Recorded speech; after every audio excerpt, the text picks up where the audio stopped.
देता, क्योंकि उनके भाई हिरण्याक्ष का वध कर डाला भगवान ने, बड़ा रूप बनाया है, हिरण्याक्ष का वध कर डाला। तो आज लगा महाराज कि मैं अपने भाई का बदला लूंगा। और भाई का बदला कैसे लूंगा? बोले महाराज आज मैं नारायण का वध करूंगा, लेकिन ये नारायण से मैं लड़ूंगा कैसे? बोले जब मेरे पास तपस्या का बल होगा तभी तो लड़ पाऊंगा। तो भगवान से जीतने के लिए, अमर का वरदान पाने के लिए तपस्या करने गया हिरण्यकशिपु। और जब तपस्या करने गया तो वहां बैठा और बड़ा सुंदर आंख बंद किया और कहा ओम ब्रह्माय नमः। सारे देवताओं में खलबली मच गई। अच्छा एक बात है, जितना विपक्ष में खलबली नहीं मचता ना उतना पक्ष में मच जाता है। जब जब कोई राक्षस ने तपस्या शुरू किया, सबसे पहले इंद्र के पास खलबली मच जाती है कि पता नहीं मेरा गद्दी सिंहासन कहाँ जाएगा। सारे देवता गए गुरु के पास और कहा कि गुरुदेव अब आप ही बचा सकते हो। बोले कैसे? बोले कि ये जो हिरण्यकशिपु है ना, वो गया है तपस्या करने और कहीं अमर का वरदान प्राप्त कर लिया तो महाराज ये देवताओं का क्या होगा? तो बृहस्पति जी गए तोता बनकर, और जब तोता बनकर गए तो वहां पर बड़ा सुंदर बैठ गए। अब जब हिरण्यकशिपु कहता ओम ब्रह्माय नमः, तो तोता का बच्चा धीरे से कहता श्रीमन नारायण नारायण। फिर कहते ओम ब्रह्माय नमः, तो तोता का बच्चा धीरे से कहता श्रीमन नारायण नारायण। अरे नहीं, आज तपस्या नहीं लग रहा है, साधना नहीं हो रहा है। लौट कर घर आया, पत्नी कयाधु मिली, और जब कयाधु मिली तो कहा क्या पति देव से? बोले आपकी तपस्या पूरी हो गई क्या? हिरण्यकशिपु ने कहा नहीं, मेरी तपस्या पूरी नहीं हुई है।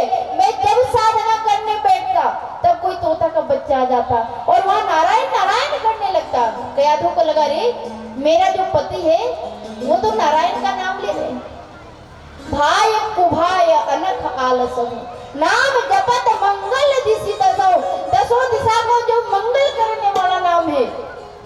कयाधु ने कहा अरे पति देव आइए विश्राम कीजिए, हाथ पैर धोया है और दिन भर कोई ना कोई कारण से पूछी है और दिन भर में 108 बार नाम लिवाई है, और उसी रात में गर्भाधान हुआ है।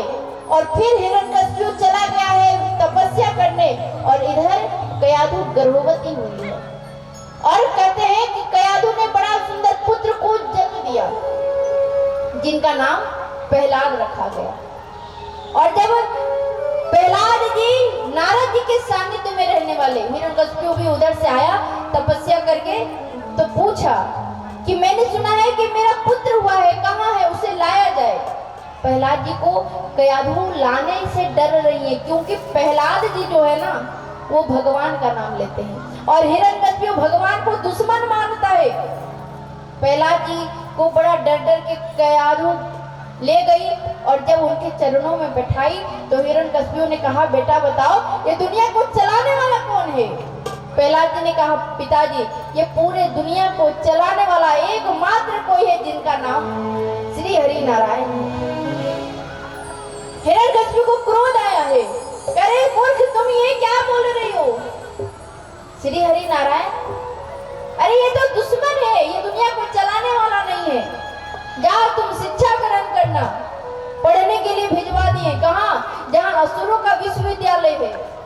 प्रहलाद जी गए पढ़ने के लिए और पढ़कर जब वापस आए तो पिताजी ने पूछा हिरण्यकशिपु ने कि बताओ प्रहलाद तू क्या सीख कर आया है?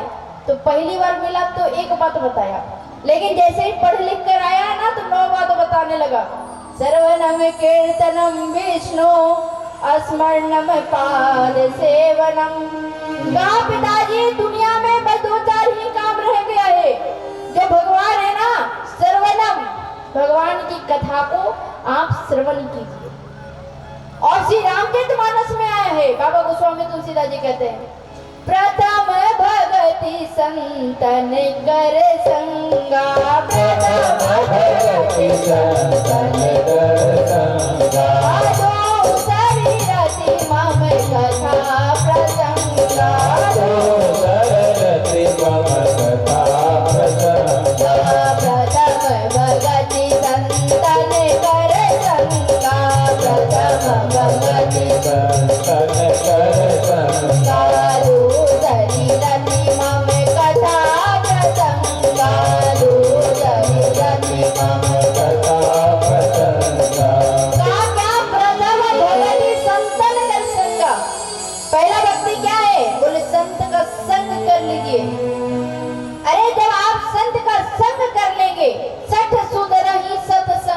पाई और पारस परस उघात सुहाई।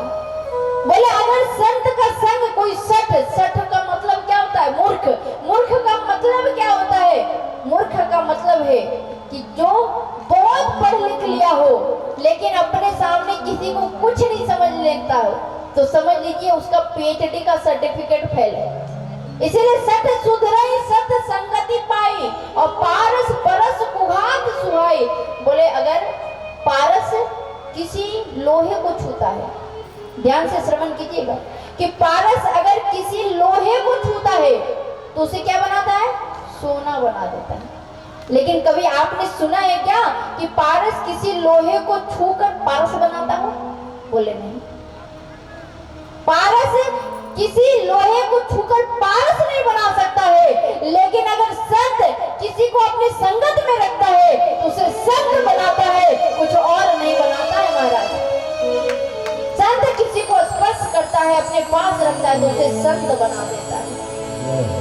प्रहलाद जी ने कहा प्रथम भगति संतन कर संगा और दूसरी रति मम कथा प्रसंगा। दूसरा रति क्या है? बोले कथा को सुनिए। कितना सुने? बोले पिबतम भागवतम रसमालियम मोह रहो रसिका भूमि भावुका। केवल सुनिए मत, भावुक रसमय होकर सुनिए। क्यों? क्योंकि जब तक आम का रस के स्वादन नहीं करोगे, रसा स्वादन नहीं करोगे, तब तक आम की मिठास को नहीं जान पाओगे। कोई व्यक्ति आपसे अगर पूछ ले, जीवन में आपने रसगुल्ला खाया ही नहीं हो, और कोई पूछ ले महाराज रसगुल्ला खाओगे क्या, तो आपको पहले यही लगेगा पता नहीं खट्टा है, कड़वा है, तीता है, कसेला है, पता नहीं कैसा है। लेकिन अगर कोई व्यक्ति रसगुल्ला का रसा स्वादन कर लिया हो, फिर उस व्यक्ति से कोई पूछे महाराज रसगुल्ला खाओगे, तो कहेगा महाराज रसगुल्ला बड़ा मीठा होता है। लेकिन उस रसगुल्ला खाने वाला व्यक्ति से कोई पूछे कि मीठा कैसा होता है, बता पाएगा क्या? मीठा कैसा होता है? उस मीठा के मिठास को बताने के लिए सारे व्यक्ति को मीठा खिलाना पड़ेगा। तो भगवान के नाम जो है, भगवान के नाम के रसास्वादन करने के लिए पहले भगवान नाम के जप करना पड़ेगा, भगवान नाम संकीर्तन करना पड़ेगा, भगवान का कथा को श्रवण करना पड़ेगा। प्रहलाद जी ने कहा पिताजी गुरुपद पंकज सेवा तीसरी भक्ति चौथी भक्ति मम गुण गण करहि कपट तजी कहा क्या? गुरुपद पंकज सेवा, गुरु के चरणों की सेवा करना तीसरी भक्ति है, और चौथी भक्ति मम गुण गण करहि कपट तजी जा। बोले भगवान का जो भजन है ना, वो भगवान का भजन कपट रहित होना चाहिए। आप मन में कपट लेकर जाओगे, कहा पूरा भगवान ये मेरा काम पूरा करो तब तुम्हारा भजन करेंगे। अरे भाई भगवान से कमीशन खोरी नहीं करना, भगवान को पहले खुश करना, फिर भगवान से खुश होना। भगवान प्रहलाद जी ने कहा पिताजी यही है। और पंचम भजन सो वेद प्रकाशा मंत्र जाप मम दृढ़